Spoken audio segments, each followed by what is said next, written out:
அனைவருக்கும் வணக்கம். நான் நாளிதழ்ல ரீசெண்டா படிச்ச ஒரு செய்தி. அதாவது சென்னை உயர்நீதிமன்றம் ஒரு வழக்குல பிரிவு 24 இந்து திருமண சட்டத்தின்படி இடைக்கால ஜீவனாம்சம் பணிபுரிகிற நிரந்தர வருமானம் வரக்கூடிய பெண்களுக்கு கொடுக்க முடியாது அப்படின்னு சொல்லி ஒரு தீர்ப்புல மறுத்திருக்கிறாங்க அப்படின்ற செய்தி.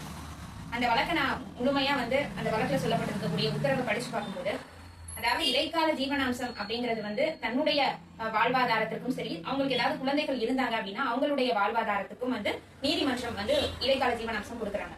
இந்த வழக்குல என்ன அப்படின்னா, அந்த பெண்ணிற்கு, அதாவது இடைக்கால ஜீவனாம்சம் கோரியிருக்கிற பெண்ணிற்கு நிரந்தர வருமானம் பல லட்சம் மாதம் வருகிறது.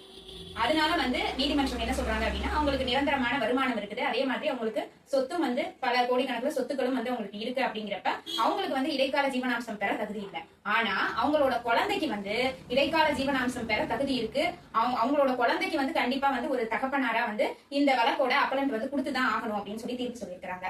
அதனால இடைக்கால ஜீவனாம்சம் மனைவிக்கு ஒரு சில நேரங்கள்ல கொடுக்க வேண்டாம் அப்படின்னு சொல்லி நீதிமன்றம் சொல்லலாமே தவிர, அவங்களோட குழந்தைகளுக்கு கொடுக்க முடியாது அப்படின்னு சொல்லி எந்த இடத்துலயுமே சொல்ல மாட்டாங்க. அதனால இந்த தீர்ப்போட சாராம்சம் இதுதான். நன்றி.